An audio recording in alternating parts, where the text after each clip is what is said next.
Bonjour à tous, il est exactement 12h31 dans le ZCL de ce vendredi, fin de semaine et week-end. Bonjour Jessie. Bonjour Danick. Très ravissante comme d'habitude le week-end et aussi les autres jours. Mais le week-end, on sent qu'elle est un peu plus détendue. Alors aujourd'hui, l'actualité est très lourde, très chargée, l'actualité guadeloupéenne, puisque en ce moment même se tient au Gosier une négociation entre la Seine-Samar, la mairie et le comité des locataires, le comité des habitants de Pliane, négociation très compliquée parce qu'il devait avoir une conférence de presse et elle a été reportée. Négociation aussi dans le conflit de Canal Satellite Antilles, à la veille probablement d'une manifestation qui devrait avoir lieu le 12. On ne sait pas encore si la manifestation sera maintenue devant les locaux de Canal Satellite. Tout dépend peut-être des négociations. On va en parler dans la semaine. Sinon, bien aujourd'hui, on recevra pour la première fois Vanessa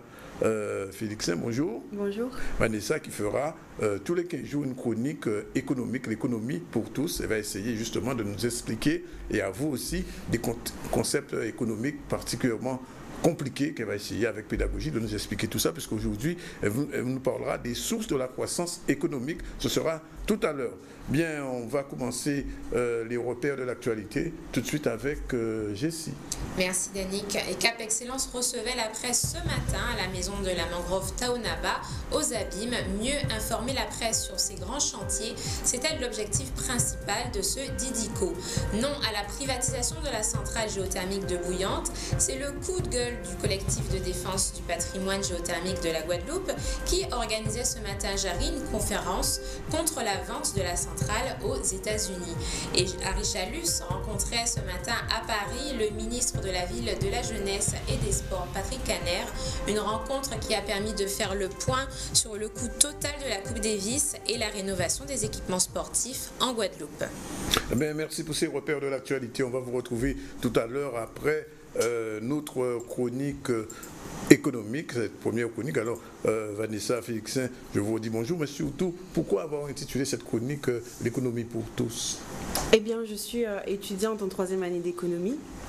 Et je considère que le savoir est censé être un bien commun. Et donc que c'est mon devoir, d'une certaine façon, que de transmettre ce que j'ai appris.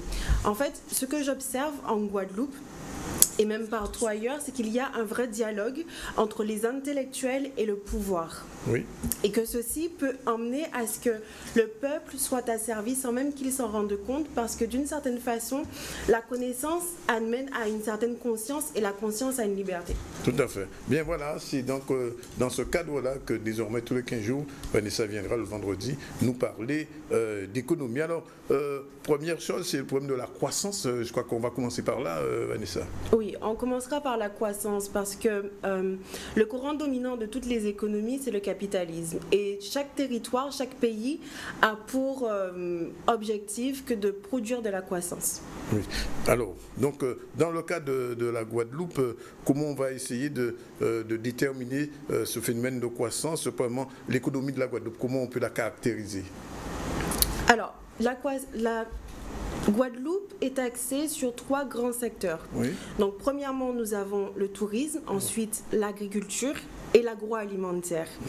Dans les faits, la Guadeloupe ne produit pratiquement pas, voire très peu. Chaque année, elle exporte environ 221 millions d'euros. Et donc, par rapport à cela, eh bien, sur le territoire advient une carence qu'il faut compenser par des importations.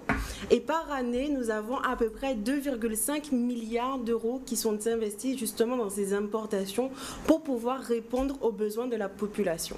Alors, importation, exportation, on peut dire une balance commerciale qui est déficitaire. Voilà, c'est cela. Alors, avec qui nous importons d'une manière générale? Alors, de façon générale, nous importons et exportons, nous échangeons principalement avec la métropole. Donc au niveau des importations, il y a à peu près 56% et au niveau des exportations, non, c'est le contraire. Au niveau des importations, 56% et au niveau des exportations, 76%. Ensuite, il y a les pays de l'Union européenne et enfin les États-Unis avec respectivement 11 et 9%. Ensuite, nous pouvons observer que nos échanges avec les pays du bassin caribéen diminuent de moitié, alors que ceux qui viennent en provenance de la Chine augmente considérablement. Alors, autre chose en ce qui concerne cette politique d'importation vers la France et vers les autres pays, comment on peut qualifier la structure de production de ces échanges? Eh bien, d'où ça vient ce déséquilibre? Très clairement, lorsqu'on analysons, eh bien, on considère que la structure de production et d'échange découle certainement en fait de la politique coloniale qu'a connue le pays. C'est-à-dire que vous êtes en train de nous dire que ce qu'on vit aujourd'hui, c'est le résultat d'une politique coloniale depuis le XVIIe siècle à peu près, XVIe siècle. Les conséquences sont encore présentes. Alors, donc ça veut dire... Mais alors, il y a quand même des indicateurs, il y a ce qu'on appelle le PIB d'un pays qui permet de mesurer un peu comment ce pays progresse. Qu'est-ce qu'on peut dire de ce PIB guadeloupéen? Eh bien, la croissance est mesurée par le taux de croissance du PIB. C'est très clairement la variation de richesse que détient un territoire d'une année à l'autre. Oui.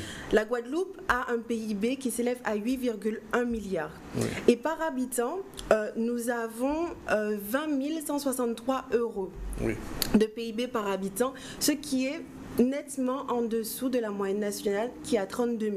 Oui. Donc, au niveau des DOM, nous avons juste en dessous de nous la Martinique avec 22 000 euros. Ah bon, elle est inférieure à la Guadeloupe Non, la Martinique est au-dessus de la Guadeloupe avec, au-dessus avec 22 000 euros.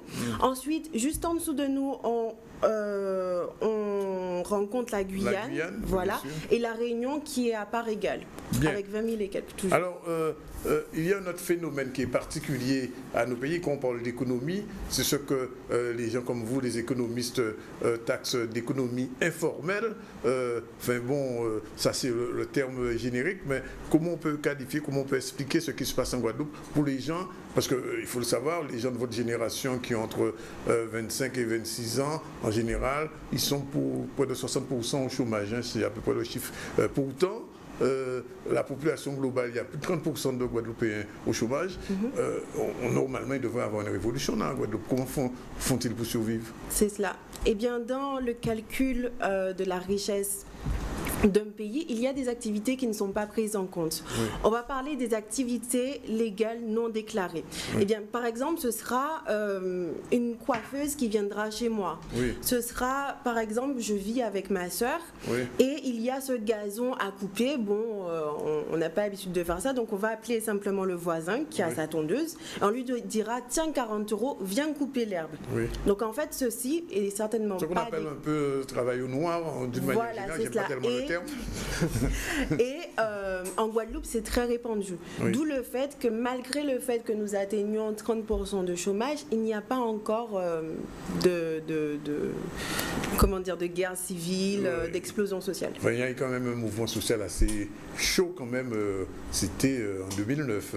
Preuve que de temps en temps quand même, la tension monte. Mais vous êtes en train de nous dire, Vanessa, que finalement, du seul fait que des Guadeloupéens arrivent entre guillemets à se débrouiller, comme on dit, débrouillard pas péché, ça compense un petit peu ce chômage qui est particulier. Alors donc, est-ce que dans l'économie réelle, on prend en compte ces données finalement? Non, on ne les prend pas en compte. On ne peut pas les prendre en compte parce qu'elles ne sont pas déclarées. Quantifiables ni quantifiées. Voilà, c'est cela. Donc elles sont à peu près dans la même catégorie que les activités illégales, telles que la prostitution, la drogue. Alors, deux petits mots peut-être sur la croissance économique de la Guadeloupe, peut-être. C'est-à-dire que il y a une chose quand même toutefois qu'il ne faut pas oublier, c'est que dans le calcul de la croissance, lorsqu'il y a croissance, eh bien, il y a une augmentation du PIB. Et en fait, souvent, on pense que cela est de part égale dans tout le territoire. Toutefois, il faut savoir qu'il y a des activités qui croissent alors que d'autres décroissent, et ce même s'il y a de la croissance. Donc voilà, c'est à retenir. Et on voit quand même qu'il y a beaucoup d'entreprises qui disparaissent quand même dans ce pays. Oui, c'est cela. Mais par exemple, il y a l'effet d'innovation, c'est-à-dire que quand il y a de la croissance, quelquefois c'est parce qu'il y a une innovation.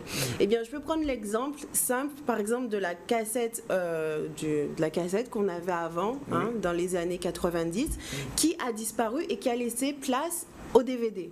Oui. Eh bien, les entreprises qui produisaient cela, eh bien, elles n'ont pas forcément réussi à faire la reconversion, donc elles ont coulé. Toutefois, il y a eu la croissance parce qu'il y a eu le DVD qui est apparu et tous les consommateurs qui se sont dirigés vers l'achat des DVD. C'est-à-dire que l'entreprise qui faisait des cassettes audio, vidéo a disparu ou bien s'est reconvertie quelquefois, mais la clientèle potentielle est restée. C'est cela. J'ai une question peut-être. Est-ce qu'on pourrait rappeler les secteurs les plus importants dans l'économie de la Guadeloupe? Eh bien, il y a le secteur de l'agriculture, le secteur de l'agroalimentaire et enfin le secteur du tourisme. Alors, quel est, Vanessa, le rôle des institutions dans l'activité économique de la Guadeloupe? C'est-à-dire, on parle souvent de donneurs d'ordre. Comment ces institutions, Conseil général, région, etc., État, fonctionnent dans notre pays? Eh bien, les institutions qui ont pour rôle de favoriser la croissance économique, elles sont appelées créatrices marchés. C'est-à-dire qu'elles vont stimuler l'investissement et favoriser ce qu'on appelle l'esprit d'entreprise. Donc, au niveau de la Guadeloupe, on va parler de la région. Oui. Et lorsqu'on va considérer que la Guadeloupe est un composite de la France, eh bien là, on va parler de l'État. Oui. Alors, il y a deux grands opérateurs donneurs d'ordre, c'est la région et l'État. Et donc, ces deux organismes, la région et l'État, sont obligés d'encadrer le développement. Voilà, c'est cela. Donc, elles auront pour rôle de mettre en place un cadre réglementaire et un système judiciaire afin que les acteurs économiques soient régis par des règles. Oui. Pourquoi des règles? Parce qu'il faut qu'il y ait une certaine justice, une certaine équité, autant du côté du consommateur que du côté du producteur. Mais est-ce que c'est toujours véritablement respecté, Vanessa? Non. Alors, en Guadeloupe et en Martinique, il y a certains groupes qui, miraculeusement, ont des dérogations vis-à-vis de ces lois et qui ne sont pas appliquées. Cette réglementation qui n'est pas appliquée par rapport à ça. Et ces gens-là échappent à la législation? C'est cela. Et s'enrichissent? C'est cela. Bien.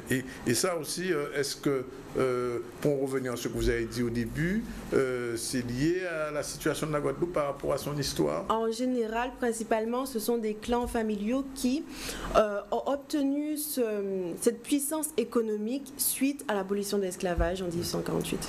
Et jusqu'à aujourd'hui, et ces personnes ou ces groupes économiques, on les qualifie d'une manière générale, on les connaît. Dans quel secteur ces groupes et ces personnes ont investi majoritairement?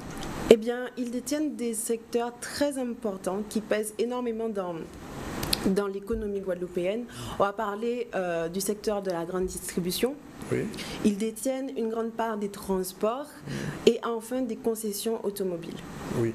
Alors, on parle souvent en Guadeloupe d'import, export, mais finalement, c'est plutôt de l'import que nous faisons. Principalement, voilà, vraiment. Très peu d'export. Question de Jessie, peut-être encore? Alors tout à l'heure, vous avez expliqué qu'il y avait une diminution, je crois, de l'exportation vers la Caraïbe. Comment vous l'expliquez?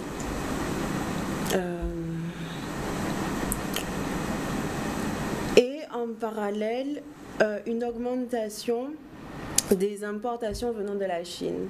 Eh bien, on a ce qu'on appelle la compétitivité, c'est-à-dire que le producteur qui va décider d'importer, eh bien, il va regarder les prix. Et il n'y aura pas ce côté de solidarité, voilà, on est dans le même bassin, etc. Mais il va regarder très clairement à lui ce qu'il va en retirer. Donc très concrètement, vis-à-vis des prix, eh bien, il va se diriger par exemple vers la Chine qui a des prix vachement moins élevés. Et j'ajoute aussi qu'il y a un autre facteur qui est en ligne de compte, c'est qu'il y a des accords économiques qu'on appelle les accords ACP qui ont été signés avec les pays de la Caraïbe qui font que ces pays peuvent nous vendre des produits, faire entrer leurs produits sans taxation douanière importante, alors que l'inverse est pratiquement impossible. C'est-à-dire qu'aujourd'hui, Jessie, si vous créez un produit nouveau et vous voulez l'exporter vers la Jamaïque, vers la Dominique ou vers la Caraïbe, n'importe quel lieu de la Caraïbe, vous avez toutes les difficultés du monde parce que la taxation sera tellement importante au vu de ce qui a été décidé, parce qu'il ne faut pas oublier quelque chose, c'est que dans la législation française et dans l'économie française et dans le monde, nous sommes considérés entre guillemets comme l'Europe.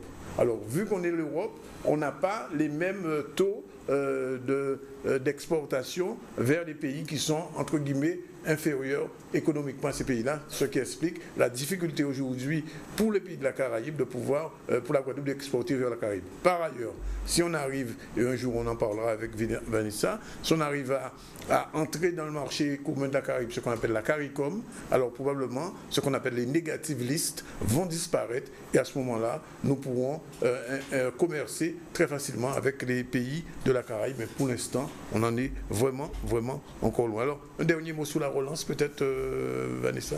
Alors, eh bien, c'est une question qui est énormément posée par la population, c'est-à-dire que l'économie guadeloupéenne ne pourrait-elle pas se développer si simplement on a plus de revenus? Oui. Et c'est un point qui a été abordé lors de la grève de 2009. Toutefois, cela n'est pas une réponse au développement économique propre de la Guadeloupe. Pourquoi? Parce qu'une fois que la population, que les ménages auront ce surplus de revenus, il ne sera pas dirigé vers les producteurs guadeloupéens, oui, mais il sera redirigé simplement vers ces commerciaux français, voire étrangers. Donc certes, cela va générer de la croissance, mais pas à proprement dite sur le territoire guadeloupéen. Ben voilà pour cette première chronique. Est-ce qu'on peut déjà annoncer la prochaine, Vanessa? Eh bien, prochainement, nous allons voir l'évolution démographique et la migration. Oui. Qui se fait principalement entre les DOM, la Guadeloupe, Martinique, Réunion, vis-à-vis de la métropole. Et qu'est-ce que cela aura comme conséquence, par exemple, sur le chômage? D'accord. Ouais. Ben, on attendra donc l'autre semaine, vendredi dans 15, et on parlera donc de ces rapports déséquilibrés entre la Guadeloupe et les régions Guadeloupe, Martinique, Guyane et la France. Merci donc Vanessa, il est 12h47 tout de suite.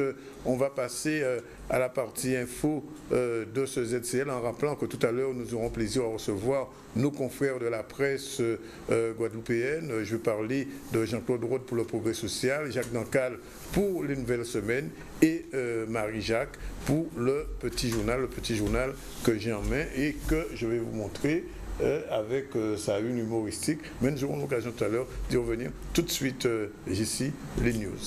Et je vous le disais, donc en titre, ce matin, Cap Excellence organisait un Didico Presse à la maison de la Mangrove à Taonaba, aux Abîmes. Une occasion de rappeler les missions principales de la communauté d'agglomération et montrer leur volonté de communiquer plus avec la population sur leurs actions. Des actions phares pour le développement du territoire, notamment l'éternel problème de l'eau, le projet de tramway et la stratégie éco-culturelle de la communauté. Reportage de Danix Andronis et Charlie Dagonia.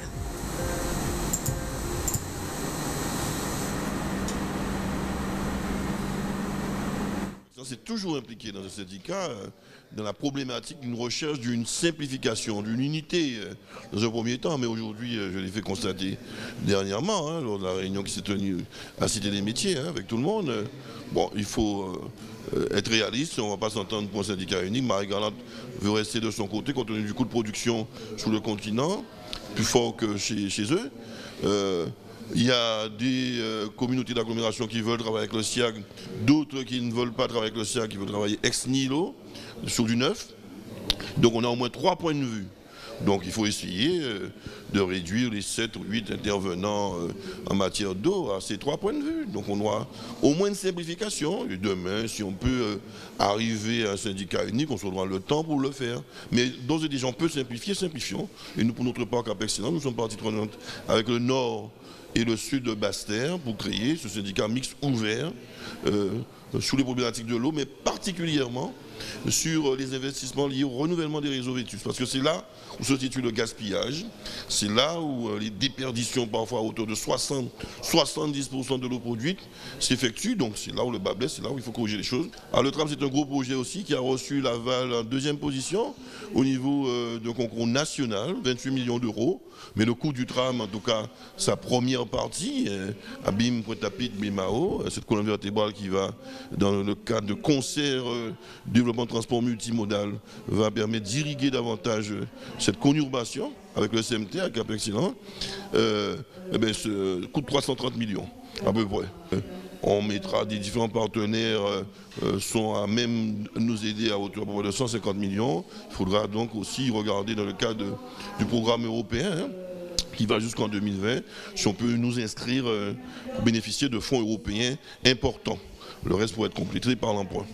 Et pour qu'on puisse créer ce tram qui est un mode de transport durable, qui s'inscrit dans l'agenda 21, qui ne pollue pas, qui est accessible aux personnes handicapées, aux personnes à mobilité réduite généralement, personnes âgées, qui réduit considérablement les embouteillages et la pollution, et qui va permettre qui nous fait gagner du temps. Cap Excellence, c'est surtout du tourisme, puisque nous avons une politique touristique des 3 villes, Pointe-à-Pitre, Abîme et Bémao, avec des atouts magnifiques, méconnus malheureusement. Et non, la politique touristique de Cap Excellence, ça sera de faire découvrir et donner une valorisation à tous les sites écotouristiques ou culturels, événementiels du territoire de Cap Excellence.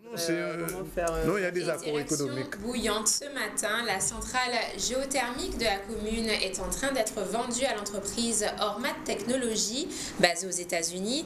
Ormat Technologies aurait signé en décembre dernier un accord de principe pour acheter 85% du capital de la centrale guadeloupéenne.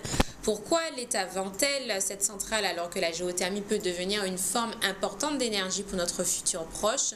Le collectif de défense du patrimoine géothermique de la Guadeloupe s'oppose à la privatisation de la centrale et demande l'annulation donc de la vente. Nous avons profité de leur conférence de presse ce matin à la Casa del Tango à Jarry pour interviewer M. Alain Plaisir. Reportage de Jeff Taylor. Un élément nouveau dans cette affaire de centrale géothermique, puisqu'il y a une entreprise française qui est animée par un Guadeloupéen, M. Gérald Bougré, qui a été reçu par le ministère de l'Environnement et de l'Écologie. Et le ministère a dit à ce chef d'entreprise guadeloupéen qu'il y a une option, une autre alternative que la vente de cette centrale à l'entreprise américaine. Donc l'option, c'est que la Guadeloupe, la région, crée une société d'économie mixte, une SEM, et cette SEM pourrait acheter la centrale et permettre le développement de cette technologie nouvelle.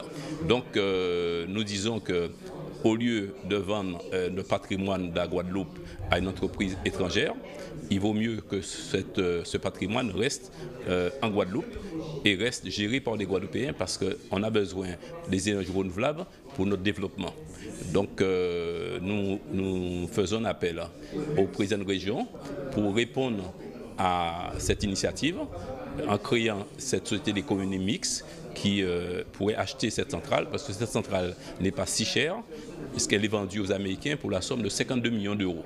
Donc c'est largement à la portée de la région, surtout si on fait appel à des capitaux privés. Il y a des capitaux privés qui sont prêts à investir là-dedans, notamment des Guadeloupéens qui sont aussi prêts à participer, mais il faut que le capital majoritaire soit le capital de la région. C'est pour ces raisons qu'il faut que ce soit la région, il faut que ce soit les élus de la Guadeloupe qui prennent l'initiative et nous, collectifs, on est prêts à apporter notre contribution. Nous sommes en contact avec une société guadeloupéenne, enfin une société qui est gérée par un Guadeloupéen qui travaille à l'international et donc il y a possibilité de faire autre chose que de brader nos intérêts à une entreprise étrangère. Vous savez comment fonctionne un système capitaliste, surtout les Américains. Il y a souvent des actionnaires qui ne fonctionnent qu'à partir de la rentabilité. Si demain les Américains considèrent qu'ils ne font pas assez de profit, si les actionnaires décident qu'ils ne font pas assez de profit, ils peuvent très bien décider de fermer cette usine. Donc cette logique-là, on n'en veut pas. Nous, on veut que cette centrale reste dans le domaine public, reste un bien commun pour les Guadeloupéens et donc il n'est pas question de vendre notre patrimoine à une entreprise extérieure. Et comme je vous l'ai annoncé donc tout à l'heure à Richalus, le président de la région Guadeloupe a rencontré ce matin à Paris le ministre de la Ville, de la Jeunesse et des Sports, Patrick Caner.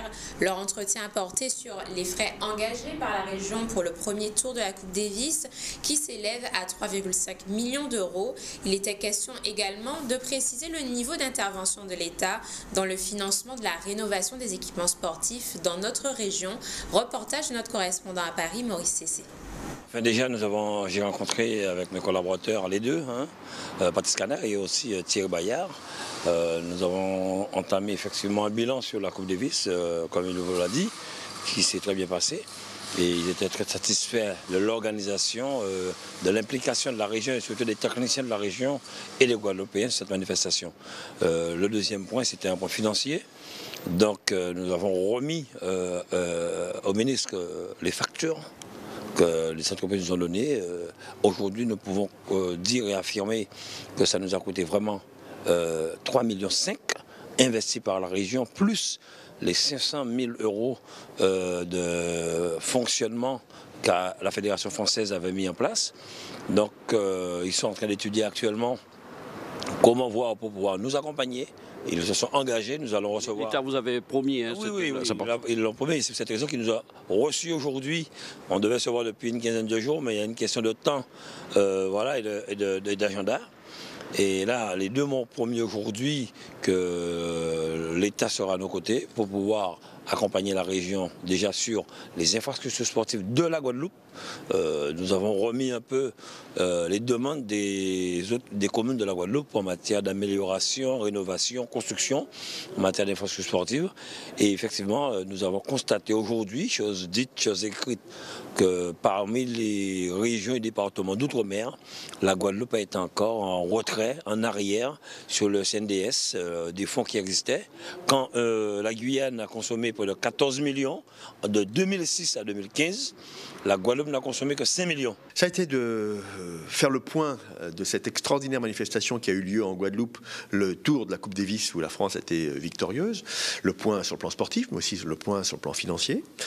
Nous avons fait aussi un travail de réflexion sur tout ce qui touche aux équipements sportifs en Guadeloupe, mais globalement en Outre-mer, avec probablement la création d'un plan d'intervention pour les équipements sportifs dans les années à venir, et parce que l'Outre-mer fournit, donne à la France de très grands champions, un très grand nombre de champions, et n'a pas toujours les équipements sportifs à la hauteur de l'ambition à laquelle elle contribue. Et puis, nous avons travaillé aussi sur la rénovation urbaine avec M. Chalus, envisager la manière dont les choses doivent se mettre en place, en termes de, notamment de, je dirais, de rattrapage, là aussi, pour les populations les plus en difficulté de l'outre. Et il est 12h58, on se retrouve juste après la pub pour notre rendez-vous de la semaine, le CDLP.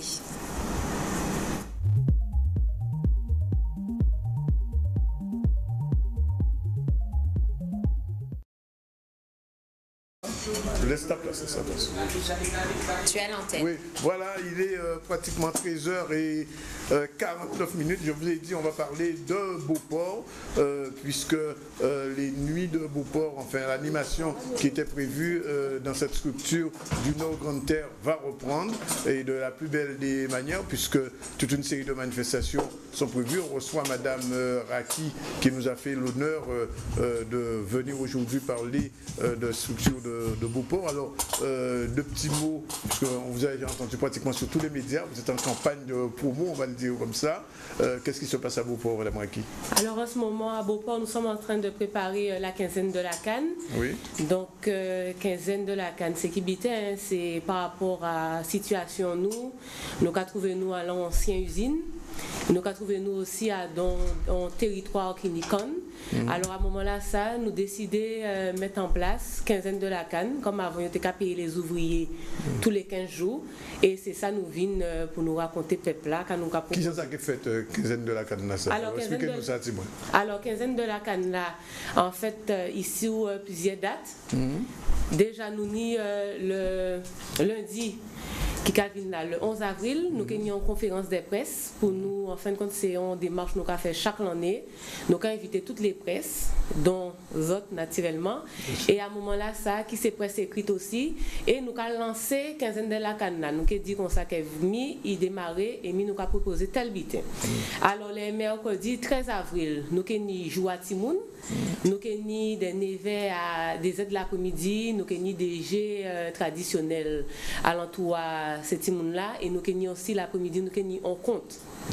Après, nous avons proposé, vendredi 15 avril, nous avons proposé un bon cantage avec ces agriculteurs là, parce qu'étant donné que quinzaine de la canne, c'est que bitin à les planter. Alors c'est pour ça qu'à Beauport, nous toujours arranger nous pour nous que ça fait un petit moment pour eux. Et moment là, ça c'est en conférence que nous avons organisé et nous avons des informations par rapport à l'activité à eux. Et naturellement, c'est qu'un bitin qui est entrée libre.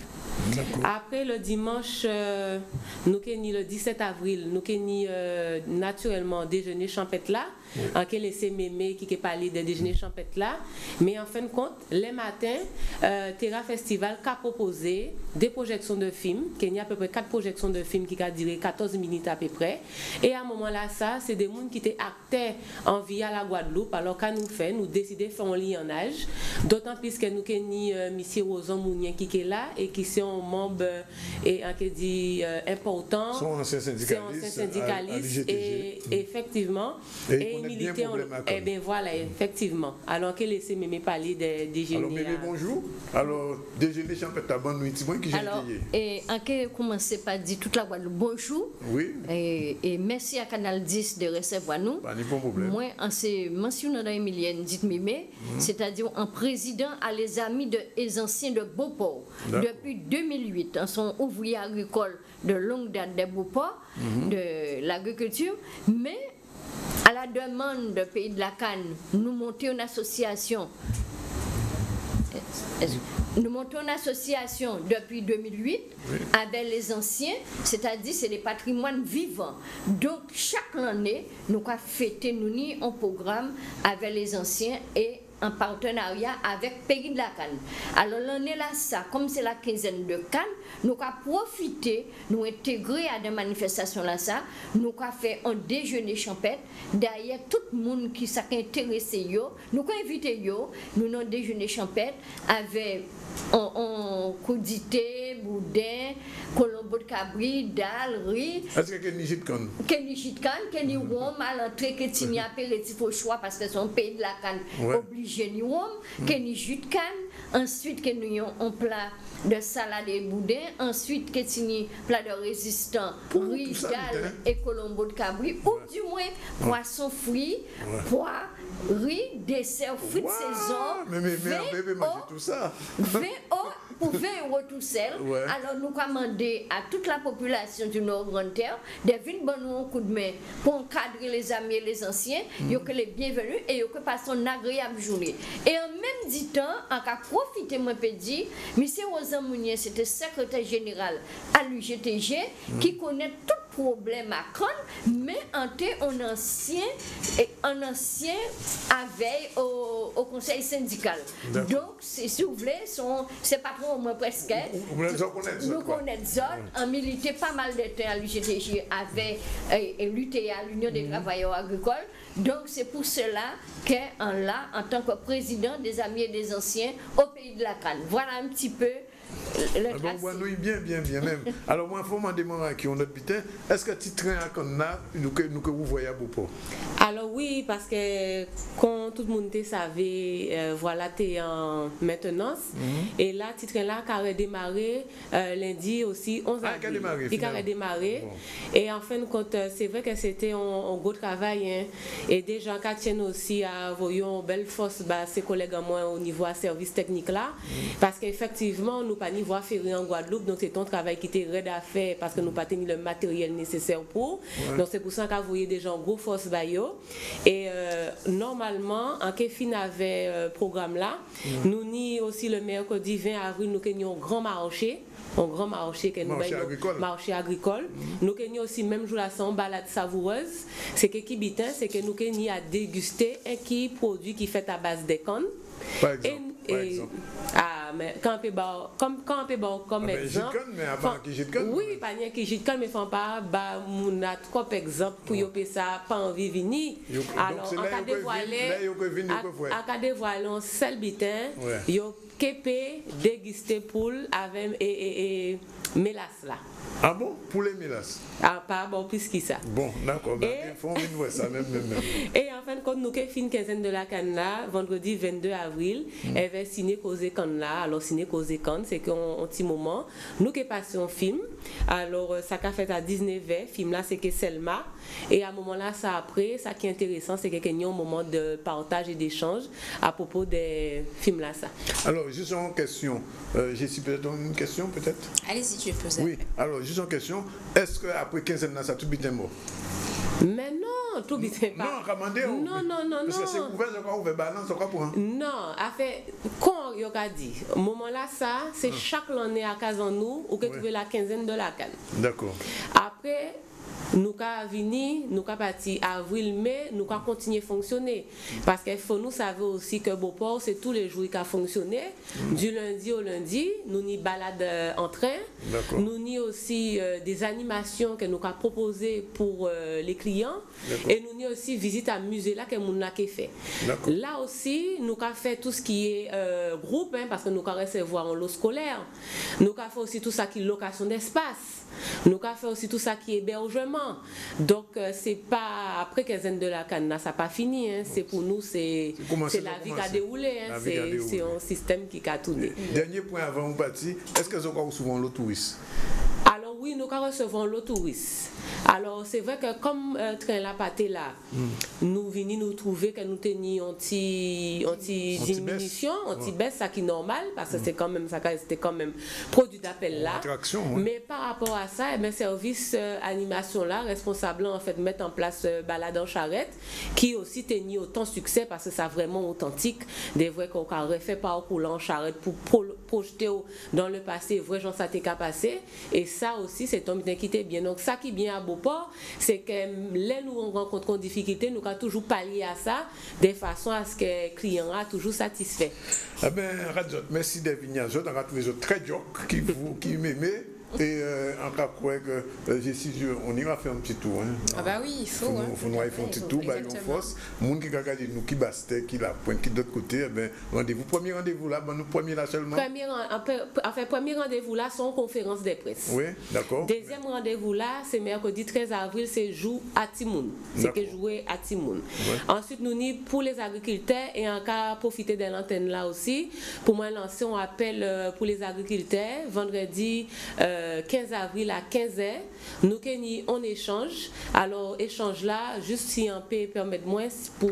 Très vite, d'accord. Alors, c'est juste, nous avons des informations. Donc, nous avons un représentant à la région qui est venu pour les nouvelles attributions de la région par rapport aux aides à ces plantes-là. Et nous avons aussi un moun à la chambre qui interviennent pour expliquer si on est moun qui vient reprendre l'exploitation, en qui gens ça a fait. Eh bien, merci de venir. Je vais rappeler, fais-moi songer. Que nous avons manger, c'est ça qu'ils ont déjeuner champêtre. C'est qui joue encore? C'est dimanche 17 avril. Dimanche 17 avril, on va marquer parce qu'on vient pour les mélas, on peut entendre ça. Oui, et nous avons un gros force pour tous les anciens, tout ça qui est à Casayo, qui veulent venir faire un petit tour, et que les bienvenus. On va finir pour dire une dernière information, c'est soirée de boxe, musique et solidarité organisée par le Boxing Club de Petit-Bourg, c'est ce soir, samedi 9 avril au Palais des Sports Laura Frissel, à partir de 6h soit 18h et ça coûte 5 €. Kenny Piget combat. Alors Pierre Laborda, on me dit, Sherwin Bernard, Malik Kouram, Kesham Jacobi, champion de France. Tout ça, ce sera ce soir 9 avril. Donc vous avez de quoi? Demain, comment? Demain, pardon. D'accord. Je pense toujours qu'on est vendredi, qu'on dit samedi. C'est vrai, c'est demain, effectivement. J'ai raison, oui. On devait juste rajouter, comme c'est vite. Alors, pour tout le monde qui veut renseignement, qui ce soit déjeuner champêtre là, ou qui ce soit sous quinzaine de la canne, il y a ni Facebook à Pays de la Canne, il peut regarder dans les ailes, et il peut créer nous au 05 90 22 44 70. Et les gens qui ont une émission là, encore, quand il est là, 6 heures raté, tout début là, ça peut être un paquet de même. Qu'est-ce qu'on fait, Jessie? On va aller tout de suite sur le net au www.zcel.tv. Vous êtes celle.tv. Voilà. c'est fini. Réalisation, malgré toutes les difficultés avec Zébris, ben enfin, il débrouillait quand même pour tes bonnes en émission. Et on dit merci à tous les gens qui nous regardent toute la semaine. Et on se retrouve à partir de lundi, comme chaque semaine, du lundi au vendredi, dans le ZCL avec la délicieuse Jessie qui est toujours souriante. Voilà, il finit, nous avons fermé et nous avons dit merci de venir. Merci, Kaladis. Merci.